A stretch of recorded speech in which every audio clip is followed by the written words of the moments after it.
Mando has lost Grogu to Moff Gideon, but he is determined to get him back. Let's check out all the Easter eggs and references in Season 2, Episode 7 of The Mandalorian, Chapter 15, The Believer. Number 1.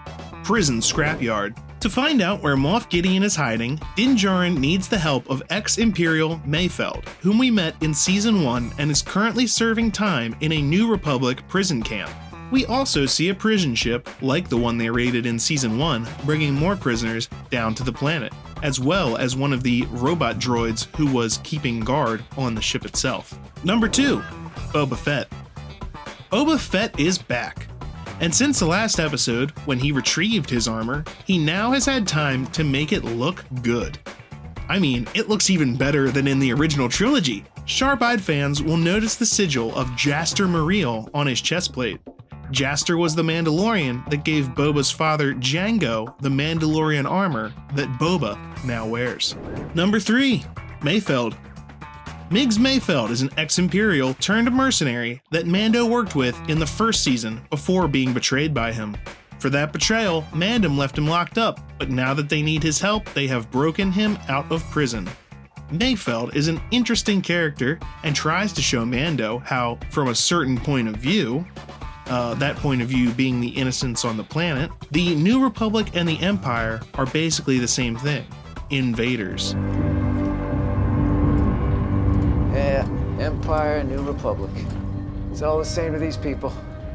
Invaders on their land is all we are.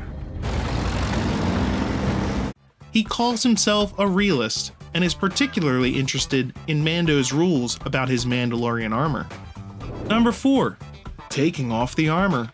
Din Djarin is the only one who can accompany Merfeld into the base. For this, he needs to take off his Mandalorian armor, which he does in private, and puts on Stormtrooper armor. We can see how crappy Stormtrooper armor is compared to Mandalorian armor when it shatters under the attack of wooden spears. Eventually, Merfeld asks him what his beliefs really are. Look, if you were born on Mandalore, you believe one thing. If you're born on Alderaan, you believe something else. But guess what? Neither one of them exist anymore. He also suggests that everyone has lines they won't cross until they have no other choice. Speaking of which, number 5, Mando shows his face. The computer that they need to gain access to in the Imperial base requires a facial scan. Din Djarin reveals his face for the scan, but before he can get away, he is confronted by an Imperial officer. Luckily, Merfeld comes to Mando's aid, but the deed has been done. He has shown his face, and it has been seen by others. This is where Merfeld's questions about the Mandalorian code hit home. Is it that he can't remove his helmet, or that he can't show his face?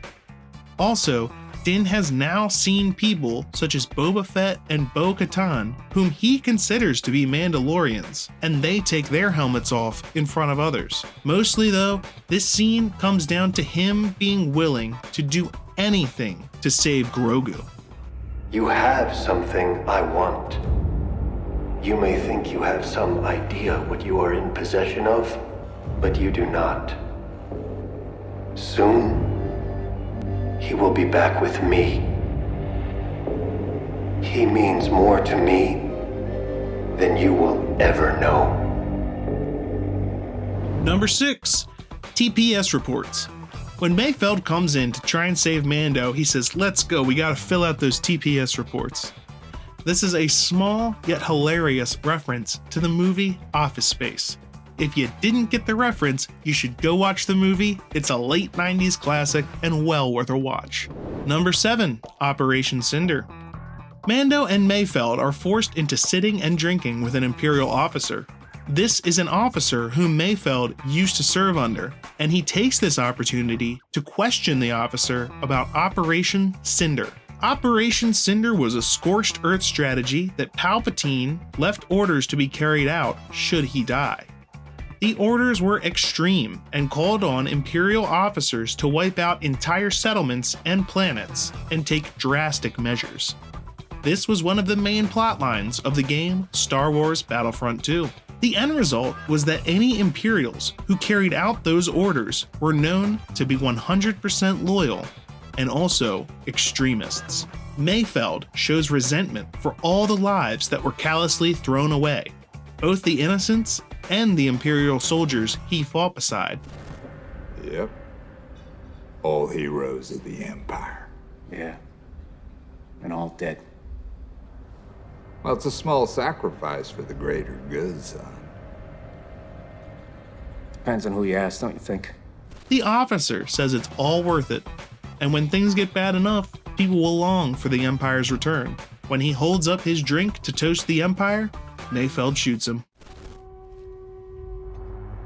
To the Empire. I started blasting. Bang! Bang! Number 8, Slave 1. Boba is flying his iconic ship once more. Near the beginning and end of the episode, we get to see what the ship is like from the inside.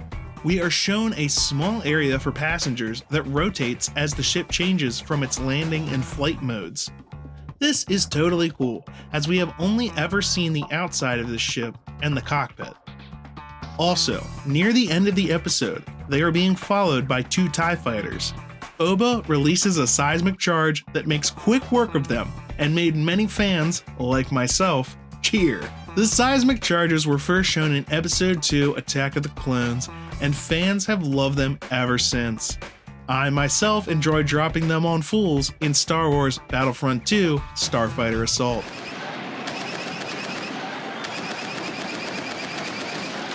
Do you want to die? Tractor beams destroyed. Continue general defense. Should have hired me on their side.